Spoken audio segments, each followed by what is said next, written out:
The fluorescent lights of Murphy's diner cast their familiar harsh glow across the worn vinyl booths as Marcus Rivera pushed through the glass door, the little bell announcing his arrival with its tired chime. 80-year-old Sophia bounced beside him, her backpack still slung over one shoulder from their walk from the bus stop. "It's our Friday night, Daddy," Sophia said, her eyes bright with the simple joy of their weekly tradition. Marcus smiled down at her, smoothing a strand of dark hair that had escaped from her ponytail. The diner wasn't much to look at with its cracked linoleum and patched booth seats, but it was what they could afford, and Sophia loved the chocolate chip pancakes that came with a smiley face drawn in whipped cream. The evening crowd was thin, mostly shift workers and late commuters grabbing quick meals before heading home. Marcus guided Sophia to their usual booth near the window, where they could watch the city buses lumber past in the gathering dusk. He slid his security guard uniform jacket off his shoulders, the fabric still carrying the faint scent of the office building where he spent his nights walking empty hallways. As Sophia colored on her placemat with crayons the waitress had brought, Marcus noticed a woman at a corner booth struggling with 3 young children. She was counting coins on the table, her movements careful and deliberate, while her kids sat quietly with the practiced patience of children who understood when money was tight. The oldest, a boy maybe 10 years old, kept glancing toward the kitchen where the smell of burgers and fries drifted out. Marcus felt something tighten in his chest. He recognized that careful counting, that quiet desperation masked by dignity. He had been there himself more times than he cared to remember. "Where in the world are you joining us from tonight, and what time is it where you are? Whether you're starting your day or winding down your evening, this story is about the unexpected connections that change everything." The woman looked up as the manager approached their table, his expression already impatient before he had even spoken.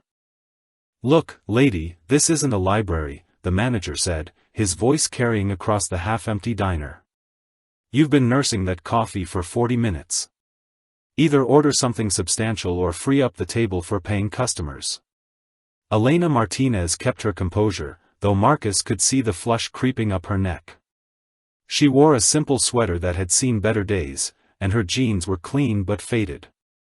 Her 3 children, 2 boys and a girl, sat perfectly still as their mother's fingers moved through the small pile of quarters and dimes one more time.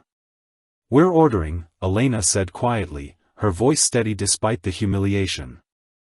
"Just give us another moment, please." The manager, whose name tag read Derek, crossed his arms and shifted his weight impatiently. His eyes swept over Elena's modest appearance with barely concealed disdain. "The kids' menu items start at $6.95, he said, making no effort to lower his voice. "And we don't do splitting meals here." Marcus watched Elena's shoulders tense. Her youngest, a girl about Sophia's age, tugged on her mother's sleeve and whispered something that made Elena's eyes glisten. The boy who had been looking toward the kitchen now stared down at his hands, his face red with embarrassment. "We'll take 3 kids' meals," Elena said, counting out exact change with careful precision. The total came to $20.85, leaving her with perhaps $3 remaining. Derek snatched up the money without a thank you and stalked back toward the kitchen, muttering something about people who couldn't afford to eat out. Marcus felt his jaw clench. He had worked in restaurants before his world fell apart, back when he managed a successful bistro downtown. He knew how customers should be treated, regardless of how much they spent. Sophia looked up from her coloring. "Daddy, why was that man being mean to the lady?" Marcus met his daughter's questioning gaze, choosing his words carefully. "Sometimes people forget to be kind, sweetheart. But we don't have to forget." The evening wore on as Marcus and Sophia shared their usual order of pancakes and chicken strips. Marcus found himself glancing repeatedly toward Elena's table, where the 3 children sat with remarkable patience as they waited for their food.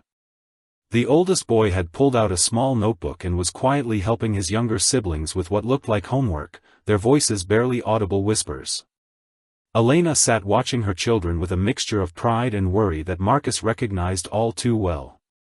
Her hands rested flat on the table, and he noticed they were calloused from work, her nails short and practical. She carried herself with a quiet dignity that reminded him of his own mother, who had raised him alone after his father left. When Derek finally brought their meals, he practically slammed the plates down, causing the youngest girl to flinch. The portions were notably smaller than what other customers received, and Marcus felt his anger building. He had seen this behavior before, restaurant staff taking out their frustrations on customers they deemed unworthy of respect. The children ate slowly, savoring each bite as if they weren't sure when their next good meal would come. Elena barely touched her coffee, instead watching her kids with the intense focus of a mother calculating whether there would be enough food to satisfy their hunger. Marcus remembered those calculations. The careful mental arithmetic of a parent stretching every dollar, weighing needs against wants, always putting the children first. He remembered the nights he had given Sophia his portion, claiming he wasn't hungry while his stomach cramped with emptiness. Sophia finished her pancakes and pushed the plate toward the center of the table. "I'm full, Daddy," she announced, though Marcus knew she always saved room for the ice cream that came with the kids' meal. The simple statement hit him like a revelation. His daughter, without knowing it, had just offered him the perfect opportunity to help. Marcus looked at the remaining food on their table, then at Elena's family, and felt something shift inside his chest. Sometimes kindness required action, not just good intentions. Marcus excused himself and walked to the counter where Derek was sorting receipts with obvious irritation. The manager looked up with barely concealed annoyance, as if Marcus's presence was another inconvenience in his already difficult evening. "I'd like to order dessert for the family in the corner booth," Marcus said quietly, pulling out his wallet. "Ice cream for the kids and coffee for the mother." Derek's eyebrows rose with surprise and something that might have been suspicion. "You paying for strangers now?" he asked, his tone suggesting this was somehow inappropriate behavior. Marcus felt his jaw tighten at the man's attitude, but kept his voice level. "Just ring it up, please. And bring it with a message that it's from friends who hope they enjoy their evening." The manager shrugged and punched the order into the register with unnecessary force.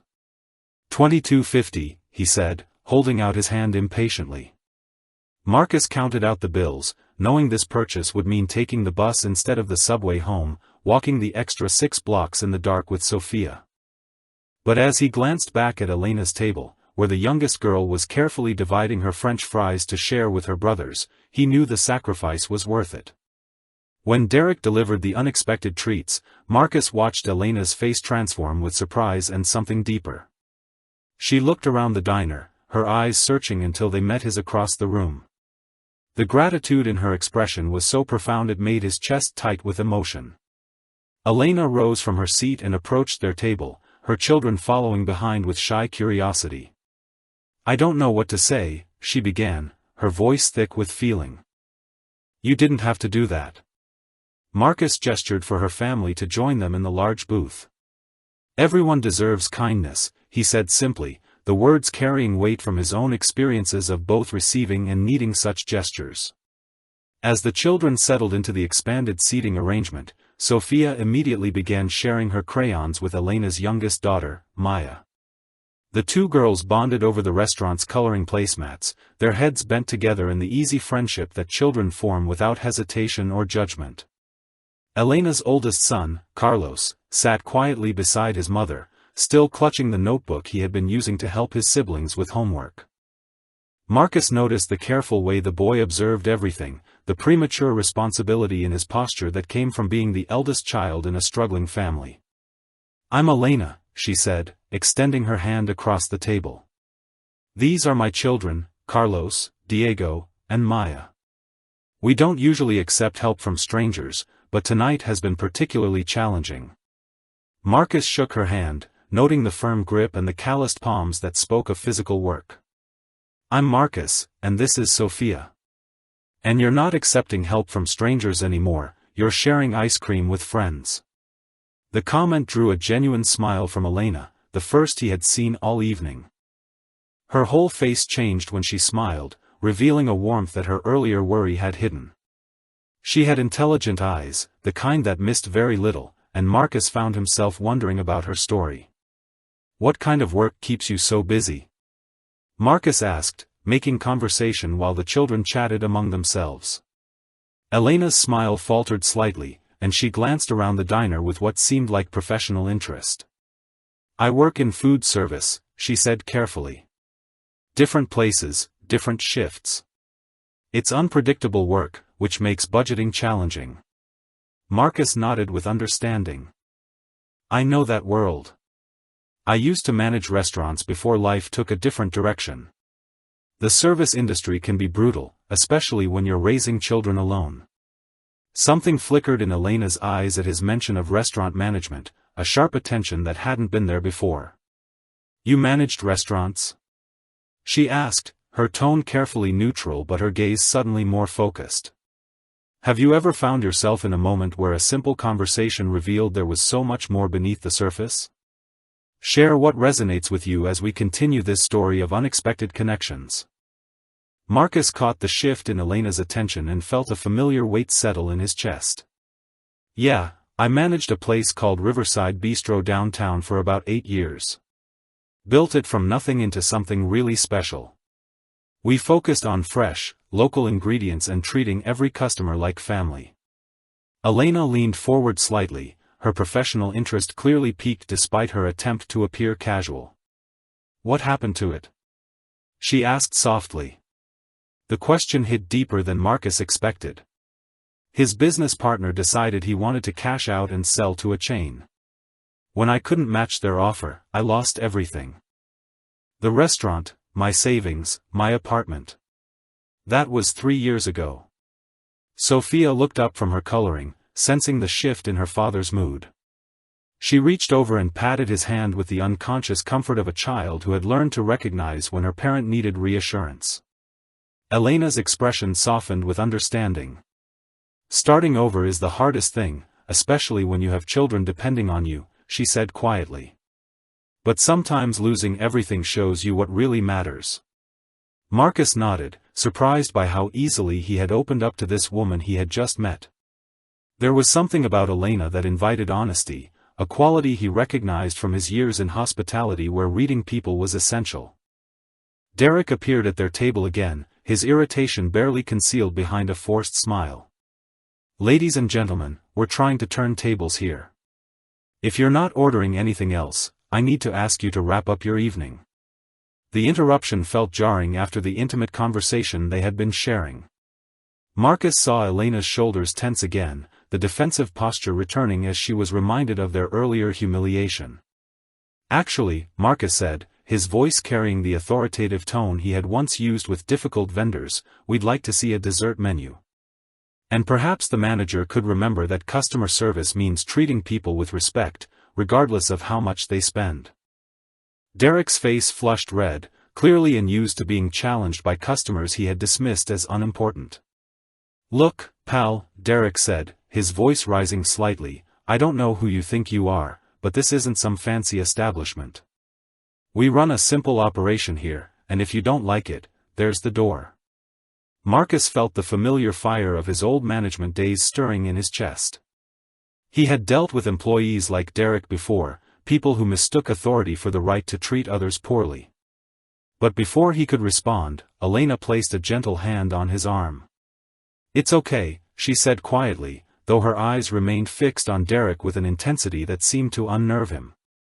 "We were just leaving anyway."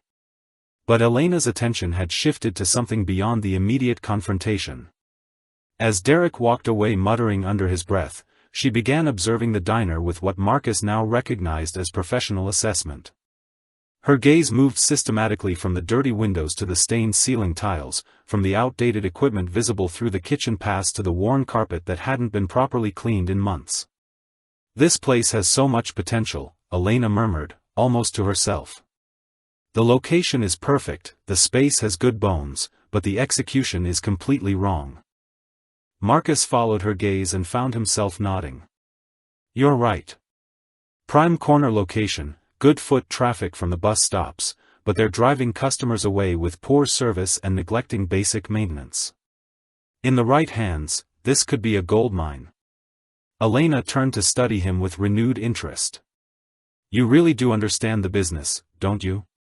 Tell me, if you were running this place, what would you change first?" The question sparked something in Marcus that had been dormant for years. First thing would be staff training. Customer service is everything in this industry. You can have the best food in the world, but if people feel unwelcome, they won't come back. Then deep cleaning, updated equipment, and a menu that actually reflects what the neighborhood wants and can afford. Elena nodded slowly, her expression thoughtful. And the staff? How would you handle someone like Derek? Marcus glanced toward the manager, who was now berating a young waitress near the coffee station. Either intensive retraining with clear expectations and consequences, or replacement. Good managers create culture, they don't destroy it. Elena's eyes lit up with something Marcus couldn't quite identify. You speak like someone who's built successful teams before, she said. That's not something you can learn from books. The children had finished their ice cream and were growing restless. Sophia yawned against Marcus's shoulder while Maya leaned into her mother's side.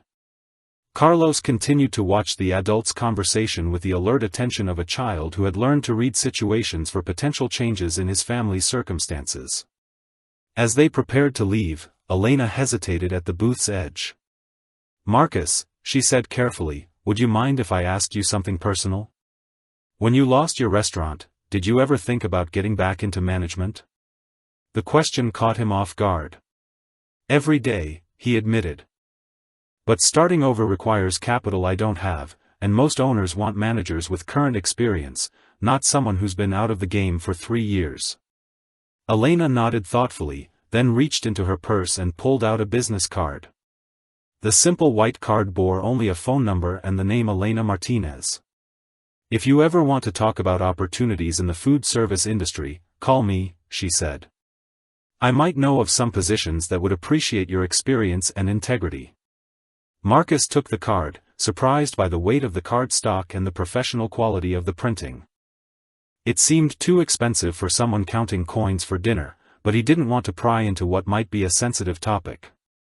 As they gathered their children and headed toward the door, Derek appeared one final time, his expression still surly. Hope you folks enjoyed your charity dinner, he said loudly enough for other customers to hear.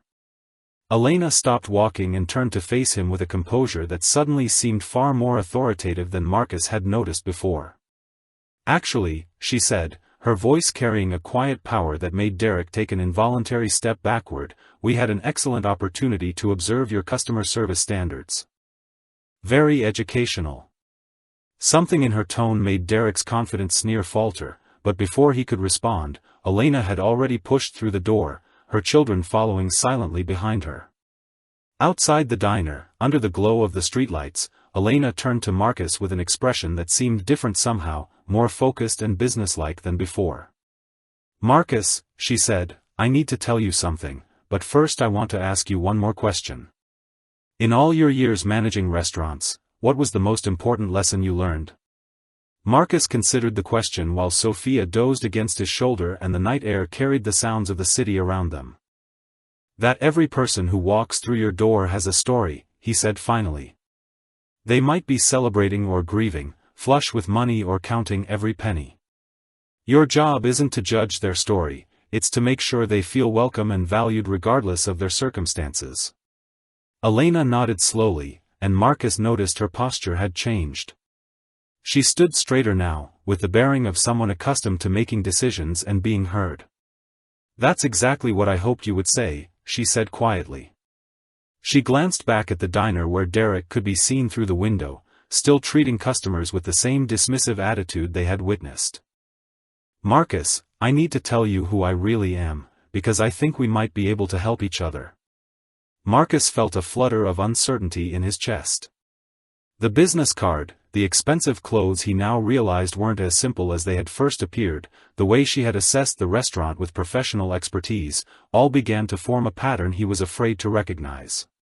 My name is Elena Martinez, and I own this diner, she said simply. In fact, I own 17 Murphy's Diner locations across the city. I was here tonight conducting what we call a mystery evaluation, checking on customer service and operations without the staff knowing who I was. The revelation hit Marcus like a physical blow. He stared at her, processing the implications of everything that had just transpired. You own this place? He repeated, his voice barely above a whisper. Elena nodded, her expression serious but not apologetic. I come to each location periodically to see how customers are really treated when management thinks no one important is watching. What I saw tonight was unacceptable, and what you showed me about character and kindness was extraordinary. Marcus struggled to process what he was hearing. The woman he had bought dinner for, the struggling mother counting coins, owned a successful restaurant chain. The irony felt almost overwhelming. But you were counting change, he said, confusion evident in his voice. Your children seem genuinely hungry. Elena's expression softened with something that might have been regret. The money counting was part of the evaluation, testing how staff respond to customers who appear to have limited resources. But Marcus, my children were genuinely hungry. We had been traveling between locations all day, and I wanted them to experience what many of our customers do, eating on a tight budget, depending on the kindness of staff who might judge them by appearance. The explanation made sense, but Marcus still felt disoriented by the complete reversal of everything he had believed about their situation. So when I bought your dinner, he said slowly, you didn't actually need the help. Elena reached out and touched his arm gently. Marcus, I may not have needed the money, but we absolutely needed the kindness. Do you understand the difference? My children got to witness true generosity from someone who couldn't easily afford it. They saw you sacrifice your own comfort to help strangers. That's a lesson worth more than any meal. Sophia stirred in Marcus's arms, and Elena's youngest daughter Maya rubbed her eyes sleepily. The children had formed genuine friendships during their brief time together, innocent of the adult complexities swirling around them. I've been looking for a new regional manager for my restaurants, Elena continued, her voice taking on a professional tone. Someone who understands both the business side and the human side of hospitality.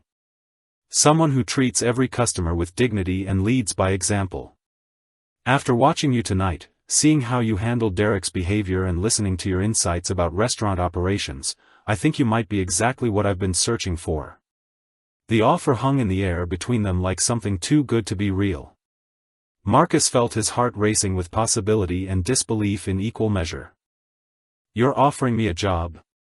He asked, hardly daring to believe what he was hearing. If this story of unexpected opportunity is touching your heart, let us know where you're listening from around the world.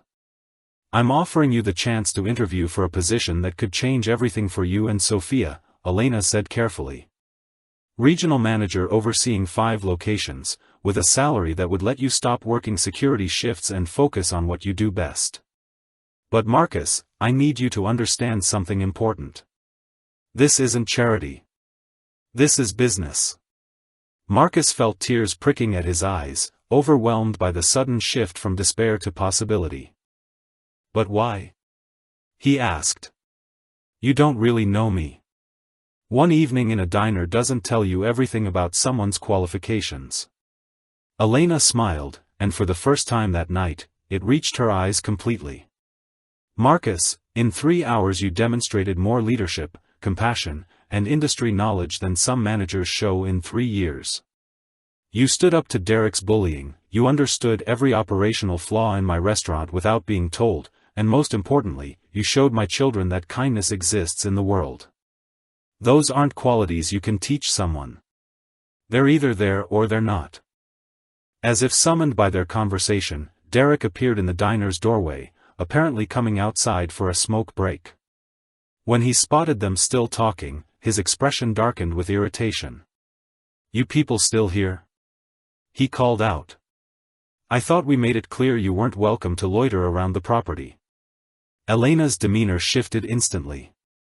She straightened to her full height and walked directly toward Derek with the confident stride of someone accustomed to being obeyed. Derek Thompson, she said, her voice carrying clear authority that made the manager's cocky expression falter immediately. How do you know my full name? Derek asked, his voice now uncertain as something in Elena's bearing registered as dangerous to his employment. Because I sign your paychecks, Elena replied calmly. I'm Elena Martinez, owner of Murphy's Diner franchise. And you, Derek, are fired. Effective immediately. Your treatment of customers tonight was unacceptable, unprofessional, and completely contrary to everything this company stands for." Derek's face went white, then red, then white again as the full implications hit him. "You can't be serious," he stammered. "I've been managing this place for 2 years. You can't just fire me because I wouldn't let some homeless people camp out in the restaurant." Elena's expression remained perfectly calm. "Watch me." Derek sputtered and protested, but Elena had already turned away from him, dismissing him as effectively as he had dismissed her earlier in the evening. She pulled out her phone and made a quick call to what Marcus assumed was her corporate office, arranging for Derek's immediate replacement and the collection of his keys. As Derek slunk back into the diner to gather his belongings, Elena returned to Marcus with a smile that transformed her entire face. "Now," she said, "about that interview. Are you free tomorrow morning? I'd like you to meet with my operations team and see our corporate headquarters. If things go well, you could start next Monday." Marcus felt Sophia stir in his arms as the little girl sensed the change in her father's energy. The possibility of returning to work he loved, of providing stability for his daughter, of no longer choosing between subway fare and dinner, seemed almost too overwhelming to accept. 6 months later, Marcus stood in the renovated Murphy's Diner where it all began, watching the evening rush with the practiced eye of someone who understood every aspect of the operation. The restaurant buzzed with energy under new management. Clean windows let in the golden light of sunset, fresh flowers adorned each table, and staff members smiled genuinely as they served customers who clearly felt welcome. Elena appeared beside him, her own children chatting with Sophia at a corner booth where they did homework together every Tuesday evening. It had become their tradition, these weekly dinners where two families who had found each other in the most unexpected circumstances continued to build their friendship. "Any regrets?" Elena asked, watching Marcus survey his domain with satisfaction. Marcus shook his head, thinking of the security guard uniform that now hung unused in his closet, replaced by the professional clothes of a man whose expertise was valued and whose judgment was trusted. "Only that it took me so long to learn that sometimes the people who need help the most are the ones offering it," he said. Through the window, they could see families of all backgrounds enjoying meals together, children laughing over ice cream, elderly couples sharing quiet conversations, and working people grabbing quick dinners before heading home. Each customer was treated with the same respect and warmth, regardless of their appearance or the size of their order. If this story reminded you that everyone has hidden worth and unexpected gifts to offer, subscribe and let us know where you're joining us from tonight. Sometimes the most extraordinary transformations begin with the simplest acts of kindness.